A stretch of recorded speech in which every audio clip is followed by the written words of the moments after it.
Burst of Brilliance, it's a bit of an intimidating title. I see my colleagues Chris and Bailey up there snickering at the notion that I'm talking about amazing work or something brilliant.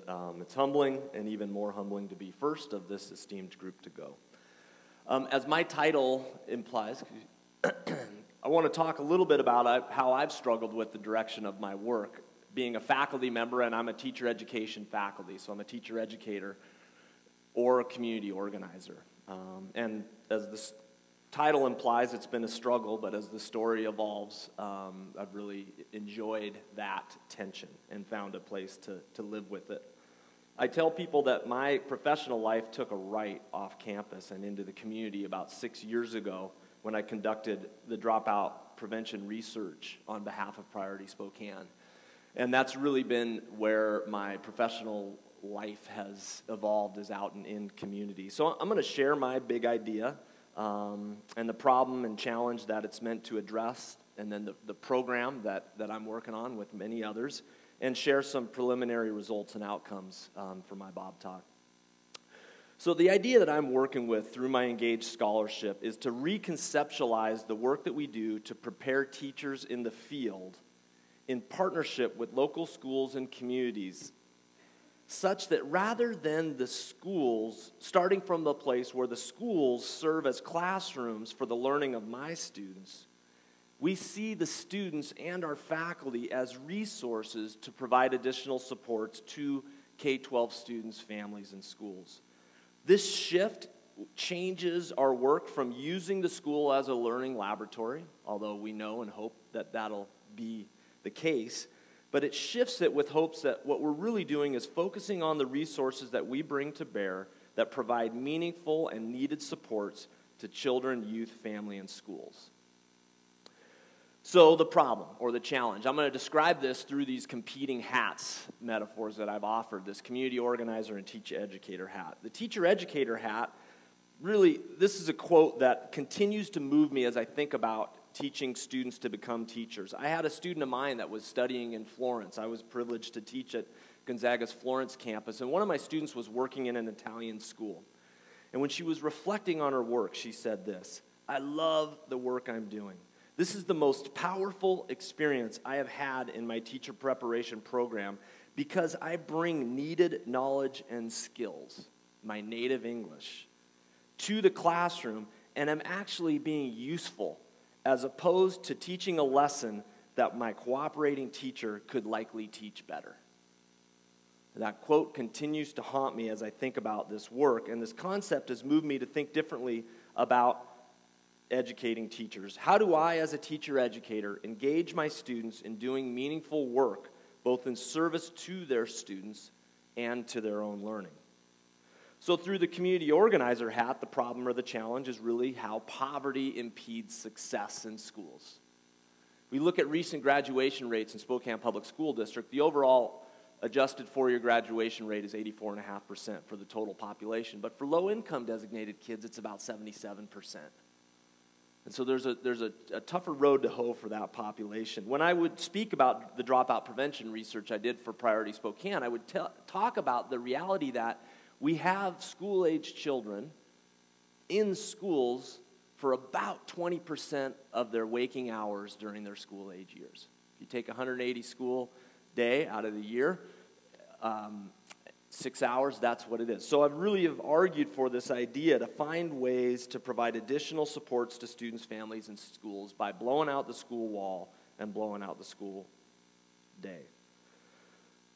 So the program, or the place that I've found the synergy in across these two hats, a concept, this is my PowerPoint, by the way, just holding up a slide, but this is a guy named Ken Zeichner, who's a real leader from the University of Washington in teacher preparation, talks about rethinking the connections between campus courses and field experiences. There is a non-hierarchical interplay between academic practitioner and community expertise. And this new epistemology for teacher education will create expanded learning opportunities for prospective teachers that will better prepare them to be successful in enacting complex teaching practices. So that's the teaching hat, which is really causing me to think differently about the work that we do out in the community. And that synergizes well. This is Robert Balfant's has done a great deal of work out of the Everyone Graduates Center at Johns Hopkins.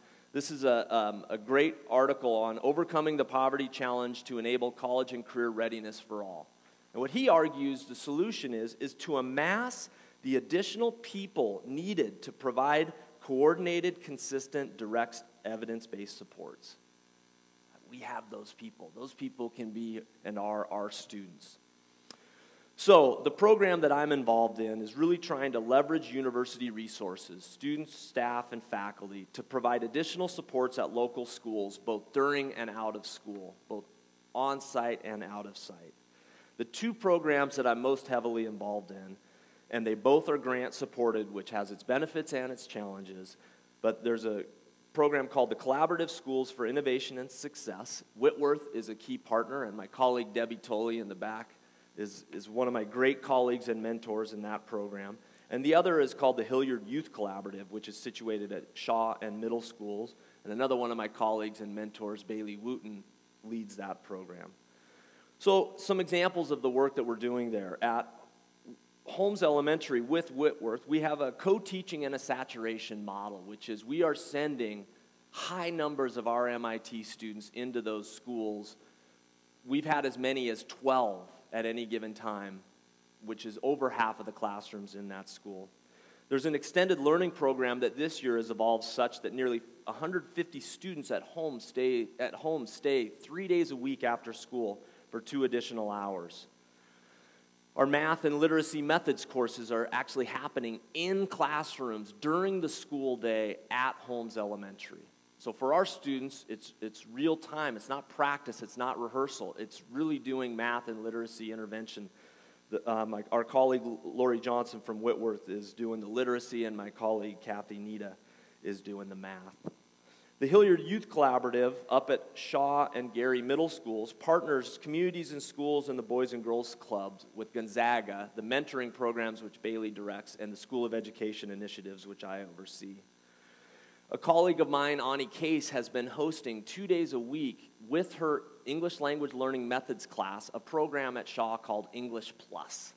And this is for ELL students at Shaw, 2 days a week, getting additional supports while our students are learning how to teach English language learners. So again, it's not tryout, practice, or rehearsal. It's real kids, real time with real needs. We're doing something similar at Gary where Ani and I co-teach the initial instruction class and the middle school class. All of our students are placed across 2 English language arts classrooms at Gary, and some of our contact time is them in those classes working with those students.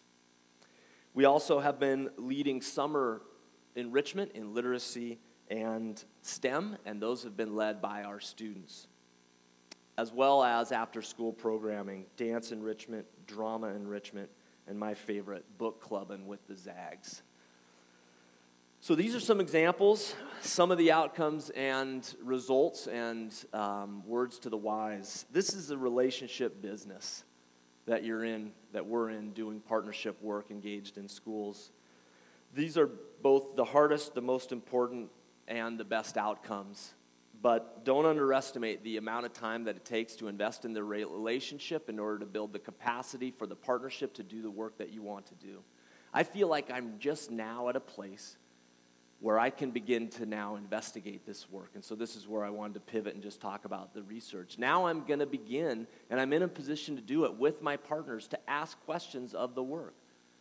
Do these non-traditional environments create, as I'm beginning to believe, better learning opportunities for teachers who are in training because they're providing needed services and supports?